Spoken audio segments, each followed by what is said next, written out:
I played every single game on Friv, one of the most popular old flash game websites that I used to use all the time many years ago. The list totaled to around 280 games. Some were absolute classics that I had a great time playing, and others were just copies of each other, looking like they were made in scratch. But I wanted to find out how many of these 280 games are actually good and worth playing, and narrowed them down to my top 100. With multi-million-dollar games being produced nowadays, can a small flash game produced by a few people or less compete? Well, that's what we're going to find out in this video. Before I start playing these games, I didn't even count how many there were, and after how many hours I put into playing them, I feel like I'm a flash game expert now. So we're going to work our way all the way from game 100 to my number one favorite game at the end. Also, if you like my content, feel free to subscribe, it really supports the channel, and also let me know what your favorite game was down below.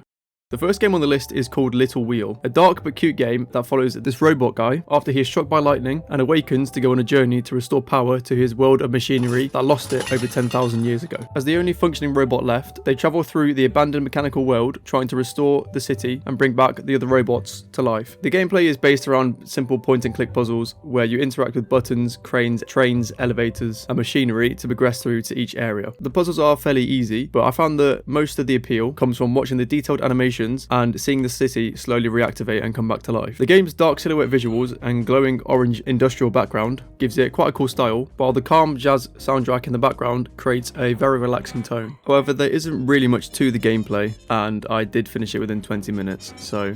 But next we have Jelly Dad Hero. The story of this game is that we're an alien father whose family has been kidnapped by space pirates whilst travelling through space, forcing us to sneak through an alien spaceship and rescue them. The gameplay combines platforming with puzzle solving and kind of stealth mechanics, with the use of Jelly Dad's stretchy body to crawl through vents and activate switches to use machinery to absolutely obliterate the pirates.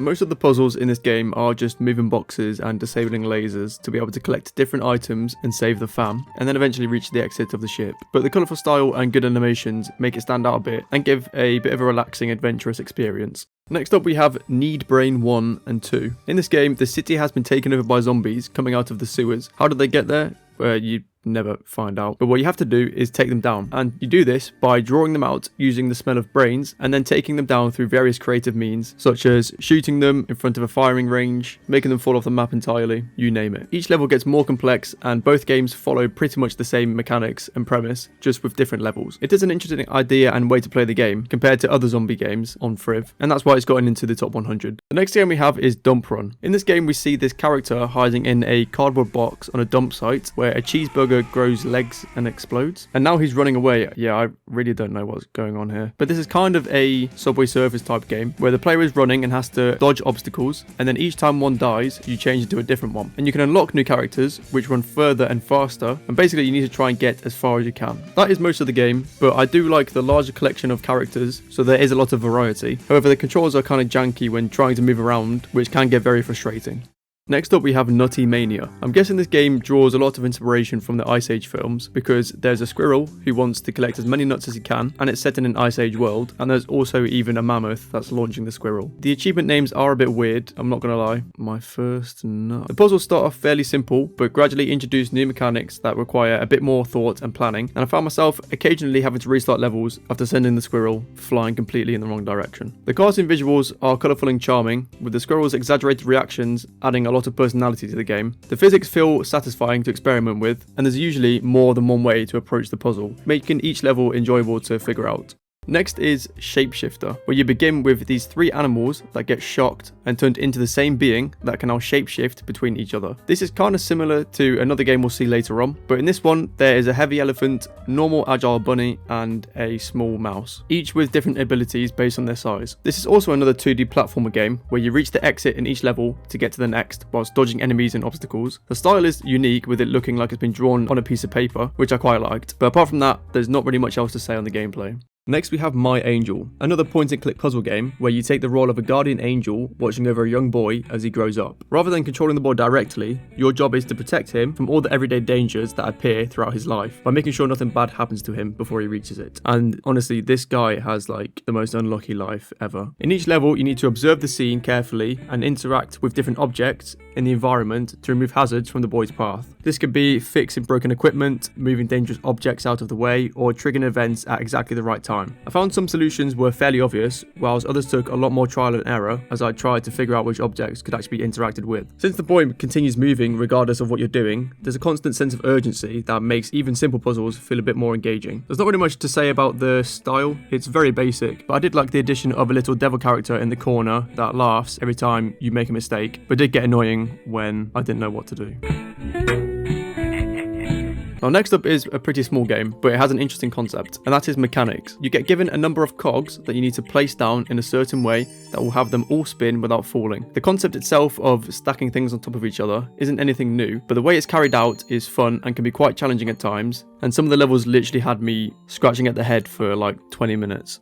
Next we have Cabbage Maniac. This one is pretty brutal. You play as a crazy rabbit who catches and devours cabbages. Kind of scary, I'm not gonna lie. The rabbit literally has red eyes and is foaming at the mouth. Like, imagine you're a little cabbage and you see this flying towards you. The animations and art styles are pretty well developed, I will say. And the gameplay is basic with different puzzles to progress through to the next level, but it does the job. I do think this is the scariest on the list so far. I mean, just look at that thing. Next we have Roly Poly Blaster. This is a game about killing some monster balls that are hiding within little buildings using this cannon, kind of like Angry Birds. Each level places the creatures on top of towers, platforms and unstable structures that need to be brought crashing down. The gameplay is simple to understand but surprisingly entertaining. You place bombs in strategic locations and detonate them, hoping to send the structures collapsing in exactly the way that you planned. Some of the levels only took a few seconds to solve, whilst others required a lot of experimentation before everything finally came down. The game's colourful art style and exaggerated destruction makes every successful explosion very satisfying to watch. I mean, there's just something so enjoyable about seeing a carefully planned chain reaction work and wipe out the entire structure in one go and kill them all. Now, next up is a game that I'm sure we've all played a variation of at some point in our lives and have definitely put our crush's name into it, and that is Love Tester Deluxe. I mean, there's not much to say in terms of gameplay, but I thought it's a classic and it is fun to do sometimes, especially when you're like 13. But if you don't know, you enter names into this quote-unquote tester to test the compatibility between two people. You then get a random love score result, and that'll be when you'll ask out your crush or you'll be absolutely heartbroken. I mean, there isn't much else to say, but I thought I'd just include this in the list as it is on the Friv website. The next game on the list is Hannah in a Chopper 1 and 2. Now, I'm guessing this is meant to be Hannah in the orange chopper. This game puts you in control of said small helicopter, where you have to carefully fly through tight obstacle filled levels and reach a landing pad at the end. The gameplay is all about precision movement, using simple controls to dodge spinning hazards, narrow gaps and moving traps. The hand-drawn art style gives it a very quirky look, and the short levels make it easy to keep retrying until you can complete it. Hannah in a Chopper 2 builds on the first game with bigger levels, tougher obstacle layouts and more varied challenges, but the core fly mechanics are still the same. However, the stages feel a bit more complex that require better timing and patience to complete. Next we have Monster Truck Destroyer. This one is very fun. You have to complete a race in a monster truck whilst crushing and destroying different things to get points. I mean, what's not to like? There's a few different types of monster trucks to unlock that get stronger and stronger, and the gameplay is all about balancing speed and control as you attempt to finish each mission without flipping over. I found some of the later stages quite challenging, especially when trying to land huge jumps, and sometimes you would just miss completely and the monster truck would explode. Again, it is nothing really new and it is a very simple concept, however it is fun to play. Next we have My Big Friend. Now this one really confused me. I literally had no idea what was going on. You play as this sleeping golf ball that has a random giant eye appear outside his window and then disappears. And then he awakens and has to find these different coloured gems which take you to different areas of the little world where there are puzzles to progress through, and eventually you find out whose giant eye it was in the window. I thought the puzzles were quite interesting, with each coloured gem taking you to a different type of area. For example, the blues would be caves and the greens would be the surface, which added a bit of depth and made it different from other games, and I can't really say I've seen it before. I did like exploring this world and just figuring out what the fuck is going on, and found it very relaxing as well. The next game we're playing is Super Playboy. In this one, you play as a superhero who gets caught cheating on his girlfriend and is banished to a hostile fantasy world where everyone mocks and attacks him. A pretty fun idea, I do have to say. The gameplay mixes side-scrolling platforming with beat-em-up combat where you can do power moves and fly around the map to defeat waves of enemies. I think most of the appeal for me comes from the fact that you're so overpowered and it's fun to just run through enemies for ages. But there are multiple levels that vary in difficulty to give some challenge, and the comic book style of telling the story adds some character. The different types of enemies also add a layer of complexity, keeping it interesting throughout the levels. Next up is Truck Loader, a game where you have to transport boxes in this warehouse using this giant truck loader. This was quite fun to play, apart from when you get blown up for no reason. What the fuck? The map is just in this warehouse with different orientations on each level. It is a fun idea and it is very satisfying to play, especially when you get it right. And the differences in the orientations of how the boxes need to be placed adds a few layers to the gameplay and keeps you on your toes. Now next up is a bit of a different style of game with pirates versus the undead. This is kind of like a Plants vs Zombies type game, but with pirates. You have an arena with individual columns that zombies walk down, and you have to deploy different pirates to defeat them and stop them getting through to you. Each pirate varies in strength, and the strongest ones cost the most, of course, and you work your way through this pirate map to complete the game. There is quite a variety of different pirates that you can use, and each pirate is different from the next, and it's cool being able to unlock the very powerful ones and just seeing them destroy the zombies. Overall, I think this is a good game. It does kind of copy from the Plants vs Zombies formula, but I do like that, so I can't really complain. Next on the list is Mad Burger and Mad Burger West. In this one, your goal is to launch a burger as far as possible across a campsite. Why?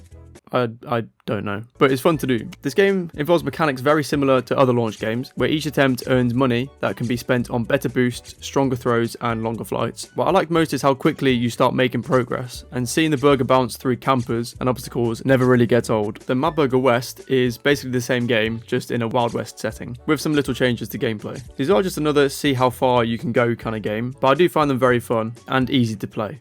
Next is Nelly. In this game you play as a young girl exploring a mysterious fantasy world in search of a lost brother. It mixes platforming and puzzle solving, with Nelly using her magical abilities to get over obstacles and reach new areas. I liked how this game felt more story driven than most Friv games, and the world is surprisingly atmospheric for a Flash game. Some of the puzzles can be a little confusing, but the visuals and sense of adventure kept it interesting throughout, and each area introduced new mechanics and challenges. The next game we're playing is Stevedore. I think that's how you say it. In this one you control a dock worker who has to stack and move crates onto the ship to be able to complete levels. And when playing I didn't realise that they had different weights. The gameplay consists of moving the boxes and ensuring that the ship doesn't fall over, which meant a lot of the levels required you to think carefully about where the boxes needed to go before making a move. I did enjoy how every stage felt like a small puzzle to solve rather than a test of quick reflexes or trial and error like some other games on Friv. However, saying that, it does get quite limited after a while. Next up is Flagman. In this one you play as a simple stickman going through a 2D platformer world where the main goal is to reach and collect the flag at the end of each level. The gameplay is pretty straightforward. You're mostly jumping across platforms, avoiding hazards and trying not to fall into gaps whilst making your way through to the finish line. Like the other games, it starts off very simple, but later levels add a bit more challenge with tighter jumps and more awkward platform layouts, which make you think a bit more about timing. There isn't really a deep story or anything like that. It's just a clean, simple platformer that focuses on getting from A to B, and the visuals are very minimal with basic stickman style graphics, but it works fine for what the game is trying to do. It's not anything groundbreaking, but it's quick and easy to play, and I'd probably play it again just for the simplicity of it. Next up is Neon Maze. In this one you're navigating through glowing maze style levels where the main goal is to find the exit whilst avoiding dead ends, traps and sometimes moving hazards that force you to rethink your route. The gameplay is simple on the surface, but it gets tricky fast because the layouts become more confusing and it's easy to get turned around if you're not paying attention. The game also contains the mechanic of having to select the correct colour to pass through different walls, which is a unique and interesting idea that I found very fun. I liked how the neon visuals gave a proper arcade feel and make each path stand out clearly even when the screen gets a bit busy. It's not very deep, but it's satisfying when you finally find the correct route, although it did crash many times when I was playing. Okay, but apart from that, it was a pretty good experience. Next we have Snowdrift. In this one you play as this little Yeti guy and have to slide across this icy map to get to the finish line. But on the way you encounter penguins that you need to get past. Some of them are big, which will deal damage to you, but I mean, killing these small ones is kind of brutal. I'm not sure what they've done to us, but nevertheless it's fun to slide around this icy map, and the pixelated colourful style adds a bit of charm. Next we have Monkey Fu. In this one you're controlling a martial arts monkey fighting through waves of enemies in a side-scrolling beat-em-up style game. The gameplay is mostly fast combat where you're punching, kicking and clearing enemies as you move through each stage. I liked how simple and chaotic it is because you can just jump in and start fighting without much thinking. There's also a few parkour mechanics which I did find a bit janky, and a few times I fell to my death even though from my point of view I did the parkour correctly. And eventually the gameplay does get a bit repetitive, but it's fun in short bursts. And there's the added mechanic of collecting all the bananas, which would make sense if you're a kung fu fighting monkey. Next up is Angelico. In this one, you're moving through minimalist platforming levels, where the main focus is to fire arrows at NPCs to couple them up to the right pairs. Oh god, that's definitely not the right one. It is kind of presumptuous with the couples it makes you choose, but it is easy to identify them, so I guess it's fair enough. The style is very colourful and well designed, although the levels are quite basic in their layout, but the background does do a good job at keeping your eyes entertained. But as far as gameplay goes, that's pretty much it, just jumping and moving around the map whilst coupling up the characters and making sure that you don't make them catch a case. Next we have quite a little game called Farm Bee. In this one you're controlling a bee flying around a pixel farm, collecting pollen and making the flowers grow. Now there are some enemies which get in the way, but apart from that you're mainly just moving the mouse around in a certain pattern. Now this doesn't seem very interesting in the surface, and as far as gameplay goes it really isn't. However, I found making all the flowers blossom was very satisfying to do, and each level was different to the last, which made creating the patterns very satisfying. And with the gameplay being light and arcade-like, it was very easy to pick up and very relaxing to play, especially compared to the more intense games on the list. And I kind of treated this like a small break in between the games that I was playing. Next up is a numbskull. In this one you're solving puzzle levels where you interact with objects to try and figure out the correct way to progress through to each stage. The gameplay can feel a bit unclear at first because it doesn't always explain what you're meant to do, so a lot of it does come down to experimenting, but once you get the hang of it, it can be pretty satisfying, especially when you complete the puzzles. But essentially what you have to do is tilt these certain squares to make the skeleton fall in the correct place. I quite liked the quirky design because it makes it feel a bit more strange and unpredictable, even if that does sometimes make it a bit confusing. But this is another one that's quite relaxing to play and is a bit less hands-on and very different from the other games. Next we have Double Edged. In this one you're fighting your way through side-scrolling levels as a warrior, using basic attacks to defeat enemies and move forward through each stage. The gameplay is straightforward combat with not much complexity, but it works because the action is constant. I did again like how easy it was to pick up and play without needing to learn much. However, the controls were very confusing at first, like why is H jump? Next up is Frozen Islands. In this one, you're building up a Viking strike force through upgrading units and attacking enemy islands to expand your territory. The gameplay mixes strategy and progression, since you need to manage upgrades carefully to keep getting stronger as enemies become tougher. There are multiple different characters to choose from, each with their own abilities and upgrades. And there's also the feature to look after captured islands to be able to collect money from them, which helps with the progression. I did like how rewarding it feels when your army starts becoming powerful enough to take over harder islands, and it was surprisingly very addictive for a simple strategy game. Next we have Test Subject Blue. In this one you're a test subject trapped in an experimental puzzle chamber where each level introduces a new mechanic based around physics or timing. The gameplay is a mix of platforming and problem solving as you figure out how to escape each room. I liked how each stage felt like a little experiment with a different idea, which keeps it from getting repetitive as the game is quite simple but clever. I also like the fact that in the background you see the doctors that are experimenting on you, and they bang on the glass as well, which really immerses you and makes you feel like you are a tiny little test subject. Now next up is a game that I'm sure would have scared the hell out of me if I played it when I was younger, and that is Scary Scavenger Hunt. In this one you play as Garfield, exploring a haunted location whilst searching for clues and items needed to escape. The gameplay is mostly point and click puzzle solving, where you interact with objects and solve simple problems, but you do occasionally get jump scared by monsters, which I'm not gonna lie, did get me a few times. You also have a meter that slowly builds every time you get jump scared, which adds a bit of tension and makes it so you're trying to avoid jump scares as much as possible. I like the atmosphere it built because it actually captures the feeling of a Garfield episode if he was in a haunted house, and the adventure itself is fun to follow along. You also move Garfield around the house by clicking and holding on the area you want to send him, which is an interesting way of moving around a 2D game. Next up we have Barbie Burgers. In this one you're helping Barbie make some burgers to impress Ken and make him fall in love with her. The gameplay consists of making the different ingredients needed for the burgers and going through the whole process of making them. You can tell this is an old Flash game by its style, and I specifically found it funny when at the end you need to dodge Ken's kisses whilst you're making the burgers, which did feel a little bit like an invasion of personal space, but he is handsome so I'll let him off. The game also gives you a rating at the end based on how well you timed each step, which does add another layer of replayability. And considering I'm not the target audience for this game, I did have a good time playing. Next we have Intrusion. In this one you play as a soldier fighting through a futuristic world filled with robots, vehicles and heavy armed enemies after getting fired out of this landing pod. The gameplay is a mix of run and gun shooting and platforming, and this gets pretty intense once larger enemies start appearing. What stood out to me was how smooth the combat feels and how much destruction there is on screen. It feels more polished than a lot of browser games, and the addition of some good parkour mechanics added a lot more, even if I got stuck at a few points.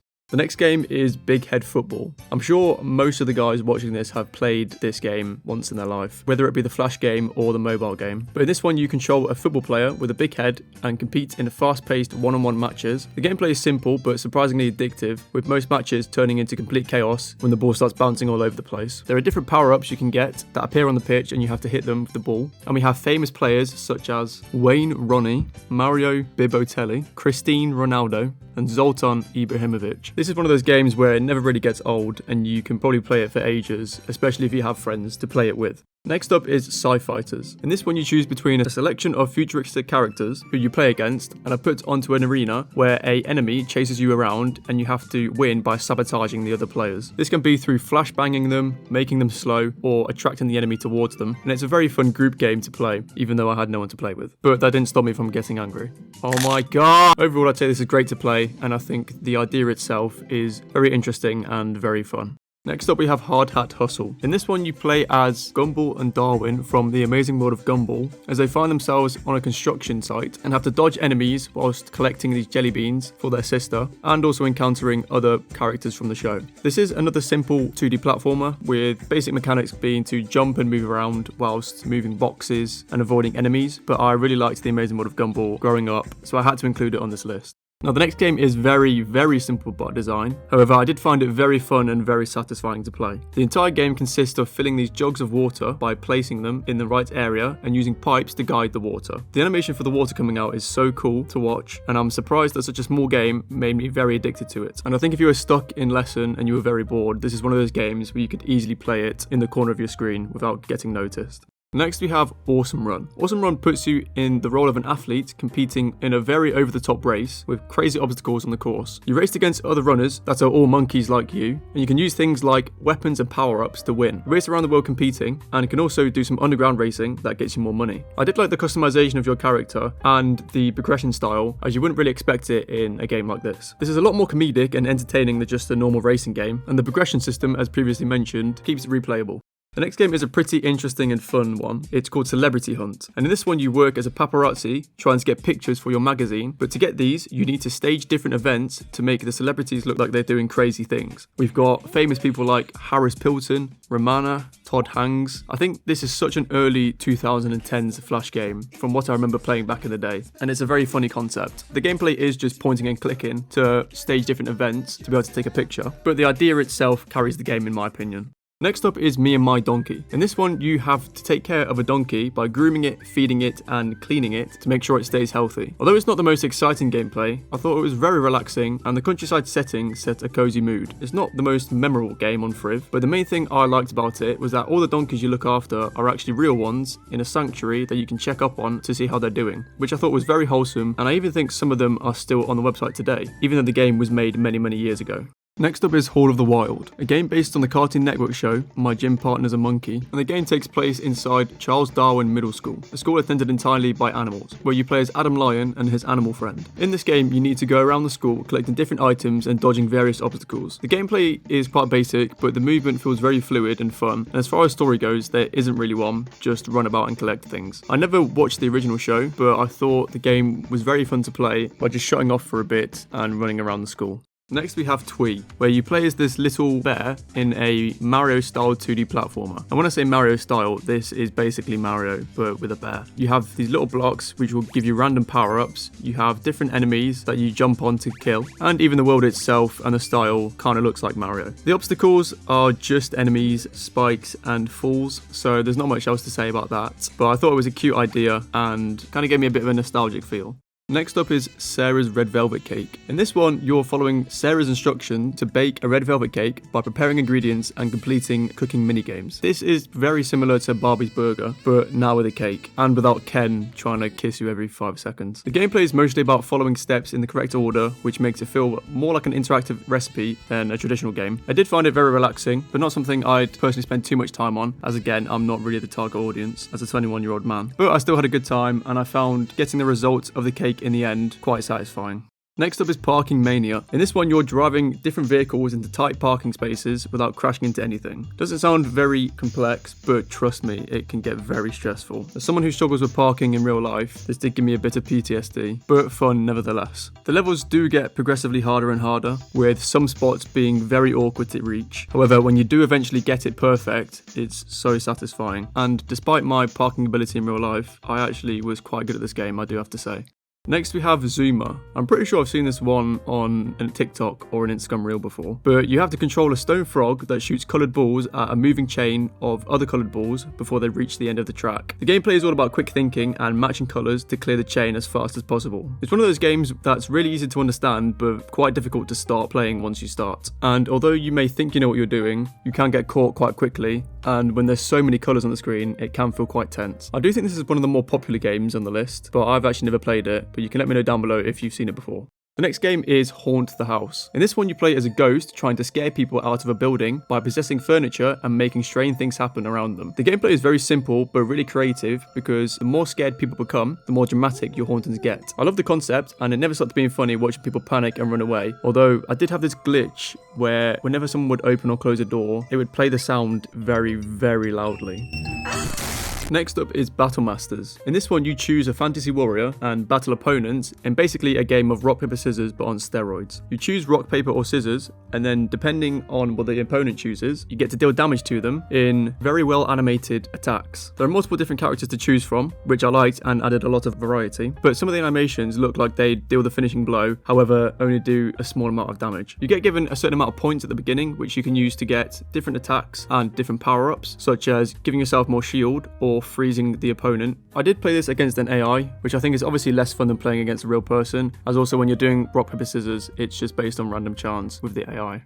Next up we have Selena's Dates Rush. In this one, you're helping Selena Gomez prepare for a date with Justin Bieber by completing various tasks and mini-games before the time runs out. I say mini-games, but this is basically just completing her makeup and making sure she's ready for the date. The gameplay is mostly point and click based and revolves around managing your time efficiently to get everything done. It is pretty simple and clearly aimed at a younger audience, but it's a funny idea and does a decent job of keeping things moving. Next up is Chisel. In this one, you play as a little alien with a giant drill attached to its head, and your goal is to carve away chunks of a planet until they're small enough to complete the level. The gameplay is surprisingly unique because you're constantly drilling through the surface while avoiding enemies and hazards that can knock you back. I liked how satisfying it is to watch entire sections of the planet disappear as you tunnel through them, and the simple art style helps keep the focus on the gameplay. I think it's a really creative idea, and for such a small game, it is very fun.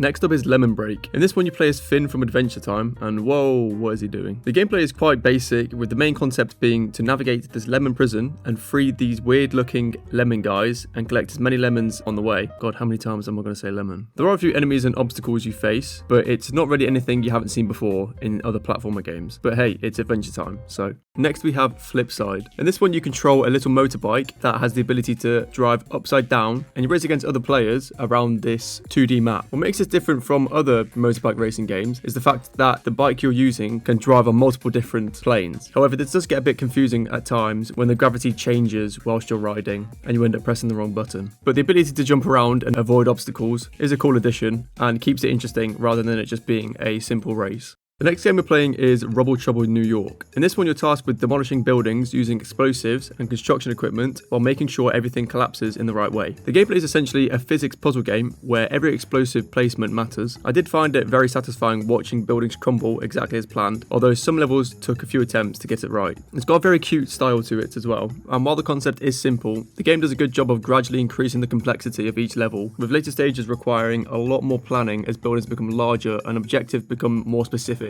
I also think the idea to have it in New York is what helps keep each level varied and interesting, as there are multiple different skyscrapers you can destroy.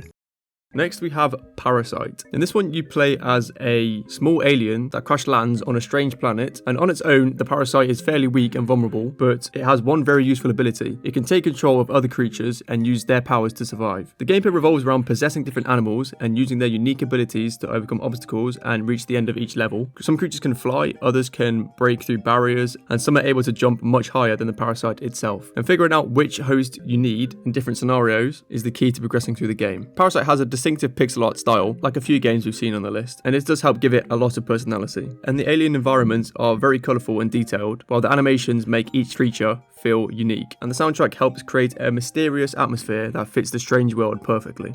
Next up is Ninja Painter. In this one you control a ninja who has to paint sections of each level the correct colour by jumping and bouncing around the map. The gameplay is essentially a puzzle platformer where you need to plan your route carefully to colour everything. I liked how simple the idea was while still requiring a bit of thought later on in the harder levels, but essentially as far as gameplay goes, that is it. There's different types of blocks that will either help you or get in the way, such as glass blocks that will make the ninja just fly off the screen, and ones that will bounce you in different directions, which makes you have to plan it out and predict where you're going to go.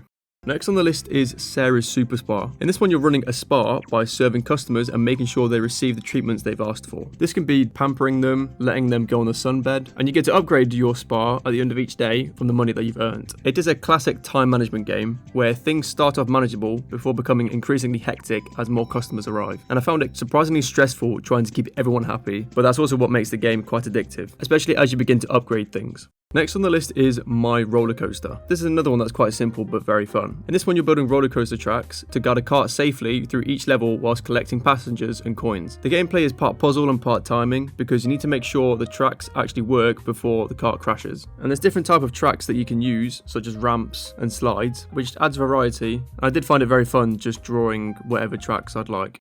Next up is Factory Balls. In this one you're solving logic puzzles by decorating balls using different tools in the correct order. The gameplay is all about figuring out the exact sequence needed to match the target design, and there are many ways to create different designs, which I really liked, although it took me quite a while to actually figure out how to start playing the game. How do I play this game? Next up we have Zombotron. In this one you're stranded on a hostile planet full of zombies and mutant enemies while trying to fight your way through underground levels. The gameplay combines shooting, platforming and physics interactions where you can shoot objects in the environment to cause chain reactions, basically just explosions. Along the way you collect new weapons, activate switches, move crates and use the environment to your advantage, and the controls are simple to pick up, but the action becomes quickly chaotic once large groups of enemies start appearing. Visually the game has a gritty sci-fi style with detailed environments that make the abandoned planet feel surprisingly atmospheric. The lighting effect and explosions look great for a browser game, while the soundtrack helps build a sense of mystery as you venture deeper underground. The combination of action, exploration, and destructible environments makes Zombotron feel much bigger and much more ambitious than many games that are on Friv. Next up we have Pipe Riders. In this one you're racing through pipe-like tracks at high speed whilst avoiding obstacles, trying not to crash. The gameplay is all about reflexes and the speed ramps up quickly and you need to react instantly to turns and hazards. I did like how intense it gets, even though it can be a bit unforgiving at times, and there's a bit more accessibility as there's different difficulty levels, but of course you know I was on the hardest one. And I think the vibrant colours were visually pleasing, even though the vehicle itself is just a simple 3D design.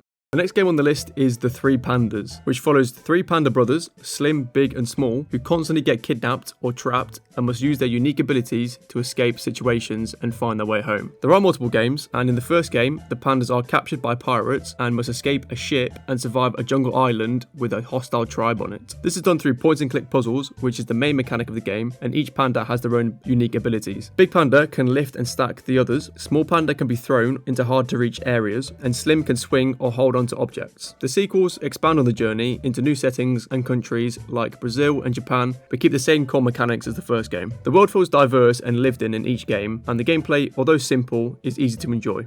Next is Stealth Prowler. This game was very different compared to the others on the list and was much more tense to play, I do have to say. The game puts you in control of a stealth vehicle, sneaking through heavily guarded areas, trying to steal valuables without getting caught. And almost every level turns into this careful balancing act between watching out for other military vehicles, disabling alarms, and finding containers. But sometimes the vehicle you're driving would be very hard to control and would just spin out, which was very annoying on one level when trying to chase an enemy. But I liked how the gameplay focused entirely on stealth instead of combat, except when you get caught. The art style is very clean and minimalistic, with dark environments which just adds a bit of tension in the missions, and does a good job of making the map feel way bigger than it actually is. The next game we're playing is Chasm. This is also a bit of a different one, as instead of being an action game, it's mainly about restoring water back to a dried up town after a huge crack, or chasm, if you will, cuts through the land and breaks everything. You play as a small character travelling through underground areas and puzzle-filled environments, trying to reactivate machinery, redirect water flow, and reconnect parts of the world that have been abandoned. The gameplay focuses heavily on environmental puzzles and exploration to try and get the water flow back to the town. The art style is very simple but atmospheric, using soft colours, quiet music paired with realistic sound effects, and detailed environments that give the game a very calm feeling, and I felt very immersed when playing. And it really felt like the areas I was exploring had not been visited in decades. Next we have Up in the Sky, a game where you're a fat bird who has a dream of flying, so of course you tie yourself to a slingshot and get launched into the air. This is one of those games where you see how high you can get and keep on upgrading certain aspects to get higher and higher. For example, you can upgrade the slingshot weight, how light the bird is, and there's also a corn boost added to the bird which gives it more power. There's some other flying birds that you need to avoid, and these can be really annoying at times, especially when you're close to getting a high score. I think this was fun to play and I liked the progression that it had. The graphics are simple but kind of calming in a happy way. And as far as just a simple flash game, it does a very good job. Next up is Annika's Odyssey. This was a very interesting game. You're put into a mysterious little world and play as a little girl who's been kicked out of the house to get some water, and then all of a sudden a giant eagle comes and steals her rabbit Teddy. And now to get it back, you need to traverse through this magical forest full of a lot of different creatures. Most of them are helpful, but some of them are little shits. I really like the art style of this game. It looks like it was all water painted and the colours are very vibrant. The gameplay isn't anything special, just pointing and clicking, but I still had fun and the world felt very lived in with all the characters that you meet on the journey.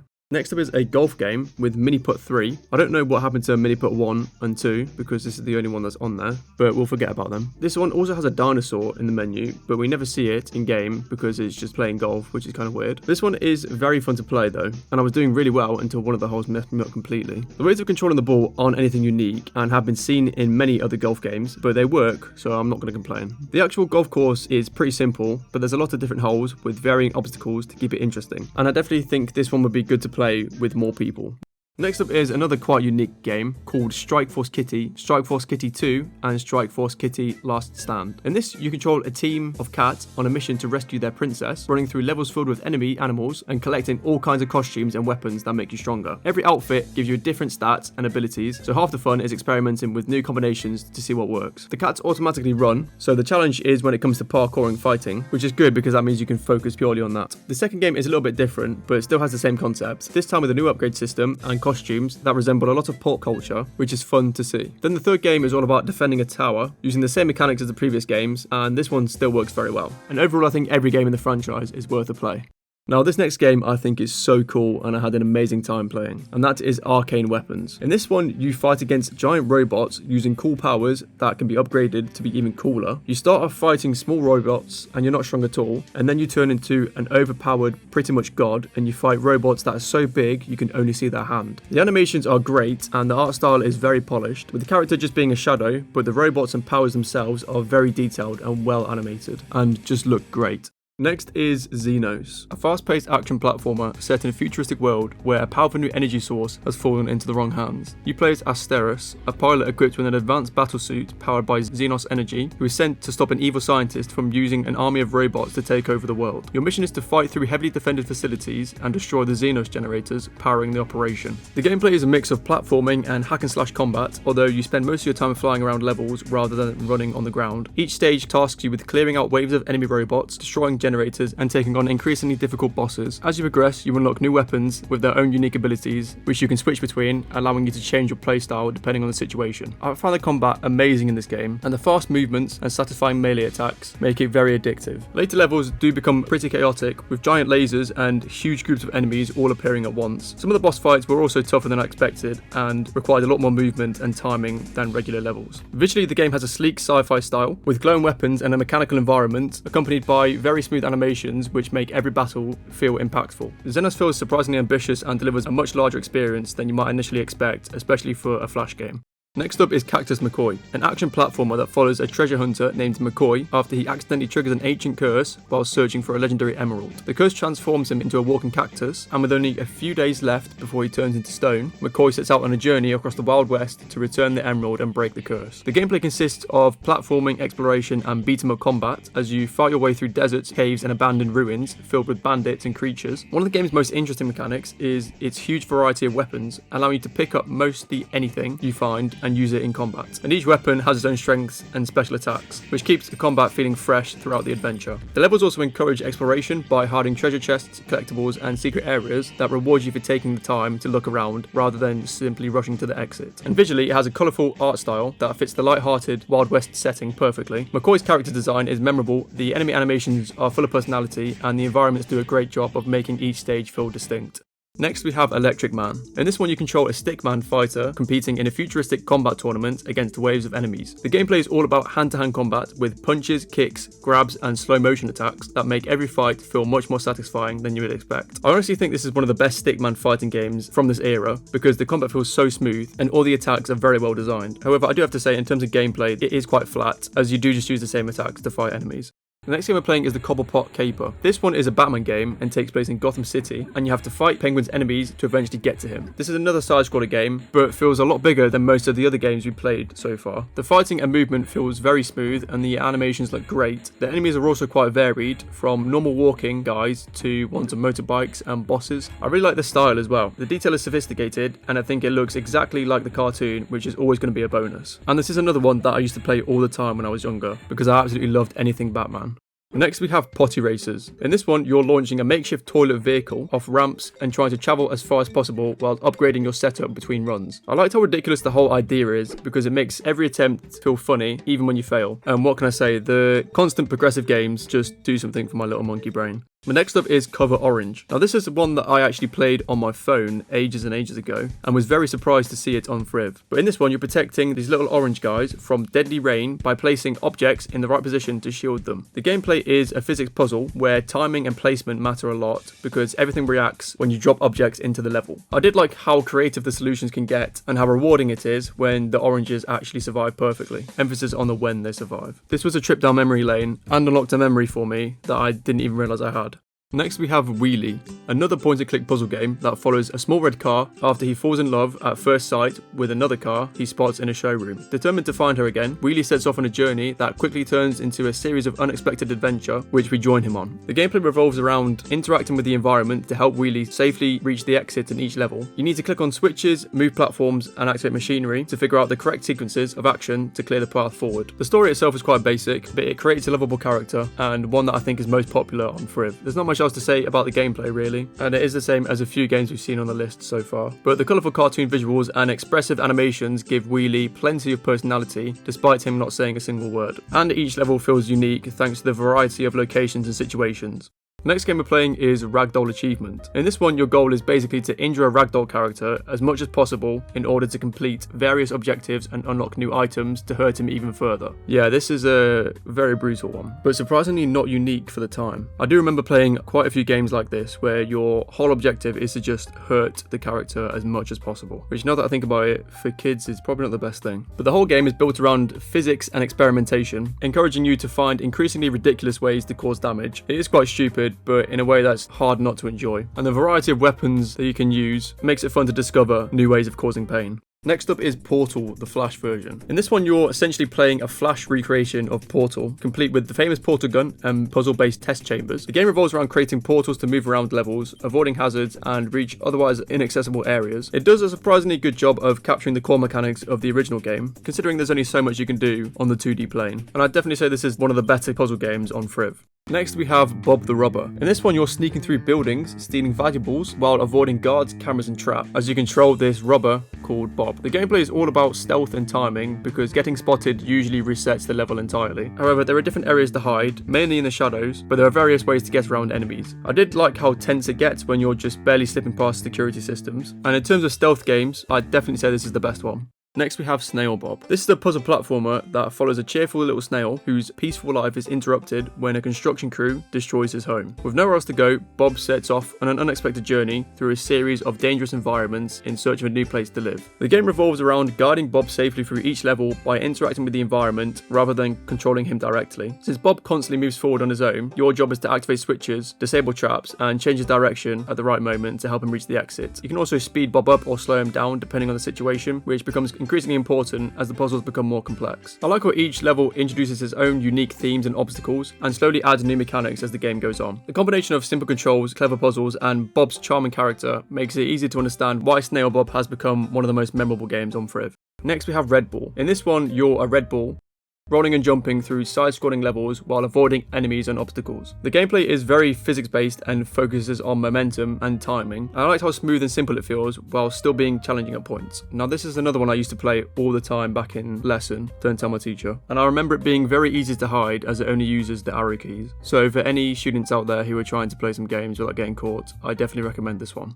Next on the list is Papa's Pizzeria, a time management cooking game where you step into the role of a pizza chef working in a busy restaurant owned by the infamous Papa Louis. When the delivery driver suddenly disappears, you're left to take full control of the pizzeria, taking orders, preparing pizzas, baking them and serving customers as quickly and accurately as possible. The gameplay is split into several sections, each requiring you to complete a different part of the pizza making process. For example, taking the customer's order, building the pizza, and slicing it to match their exact request. The challenge comes from juggling multiple orders at once whilst making sure you don't overcook anything or mess up topping placements. I did find that things start off fairly relaxed, but it quickly becomes more chaotic as more customers arrive. And there are moments where I had to constantly switch between stations just to keep everything under control. The customers all have their own unique design and reactions depending on how well their order is made, which adds a bit of personality to what would otherwise be a simple management loop. The next game we're playing is Harry the Hamster. Now this is another one that I used to play all the time when I was younger. In this one you have to sort these tubes that this hamster is going to run through, whilst there's a cat trying to eat him. Like, look at him, he's itching to get a piece of this hamster ass.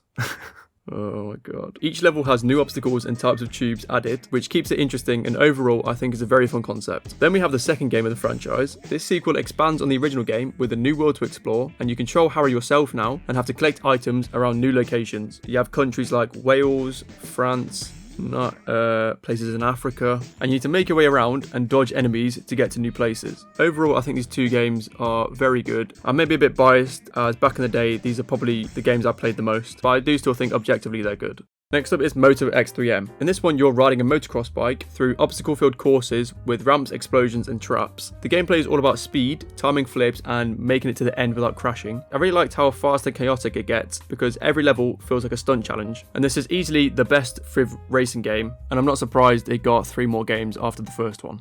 Next we have Tasty Planet. In this one you control a tiny grey goo that travels back in time to the age of dinosaurs and eats absolutely everything in its path. The gameplay revolves around consuming smaller objects to grow larger and larger, eventually going from eating insects to eating entire dinosaurs and meteors. I do always enjoy these games because there's something really satisfying about becoming ridiculously overpowered, and I think becoming the size of the planet is probably the most overpowered you can be.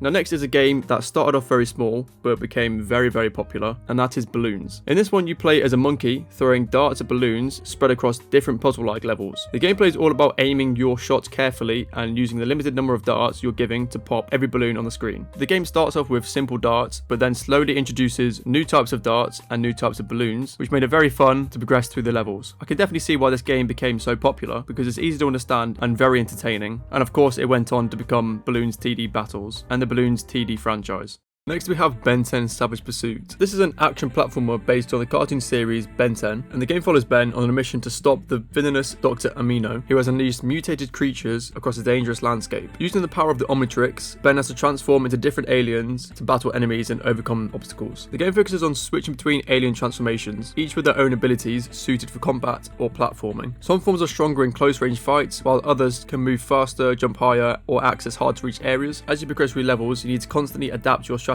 depending on the enemies and terrain in front of you. I found the combat fairly straightforward at first, but it becomes more engaging when multiple enemy types appear at once and you decide which alien form is the best for the situation. Some sections also require careful timing when jumping between platforms or avoiding environmental hazards, especially in later stages where everything feels much more crowded and chaotic. Visually, the game captures the look of the Ben 10 animated series quite well, with familiar character designs, colourful environments, and smooth animations for the transformations. And the soundtrack keeps the energy high during combat, and the overall presentation feels very true to the Cartoon Network style. Now next is probably the most popular game on the website, and that is Fireboy and Water Girl. I feel like I don't need to explain this one that much, but basically it's a two-player game where you have a boy made out of fire and a girl made out of water. Each can only step in areas that are made out of fire or water, and you have to guide them through temple-styled puzzle-filled levels using cooperation between the two characters, switching between them, with one person using the arrow keys and the other one using WASD. Now I was playing this one alone, which was much harder than I thought, as even when you're playing with two people, it can be really difficult, especially if you have someone who's not very good at gaming. And the puzzles gradually introduce new mechanics, such as light beams, mirrors, ice surfaces, and levers, which makes the gameplay feel different, but was very, very hard to do when you're playing by yourself. Visually, the game keeps things simple, with colourful environments and clear level design that makes it easy to understand each puzzle. And the character designs are instantly recognisable, and the straightforward presentation allows the focus to remain entirely on the puzzle solving. And I think the game does a very good job at using the cooperation between the two characters in puzzles very well. I can see why this has become the most popular game and has about 10 different sequels.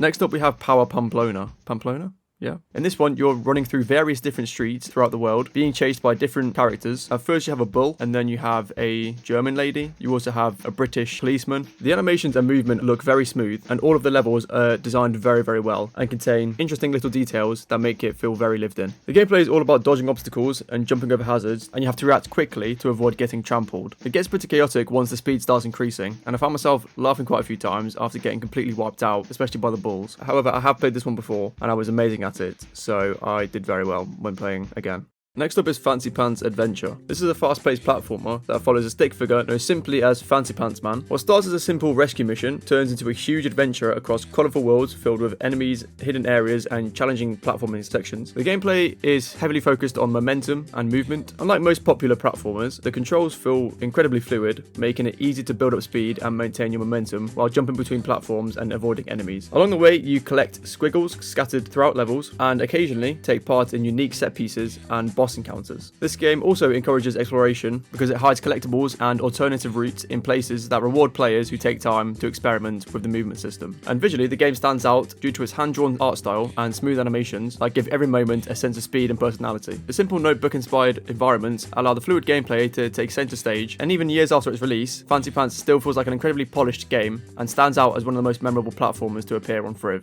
Next we have Resort Empire. This one is a management and simulation game where you take control of a small holiday resort with the goal of turning it into a thriving tourist destination. Starting off with just a handful of basic facilities, your job is to attract more visitors by expanding the resort, improving its services, and keeping guests happy. The game consists of carefully managing your money while deciding which new buildings and upgrades to invest in. As more guests arrive, you can build additional hotel rooms and things like restaurants, swimming pools, shops, and entertainment areas that increases your resort's popularity. The main game mechanic is balancing your finances, and this becomes increasingly important as maintenance costs rise with the addition of new facilities into your resort. I'm not gonna lie, I did get carried away with building new attractions and ended up with negative money at one point, but I had a pretty cool looking resort in the end. So I also did like the art style of this game, and the colourful isometric visuals make it easy to keep track of everything that's happening around the resort, and this becomes increasingly more important as the resort gets more and more busy. You could also see this as a negative or a positive, but it takes quite a while to actually get going and produce a big resort, which I did quite like because it didn't mean the game is over in half an hour. And with the ability to save your progress, you can play this over multiple days.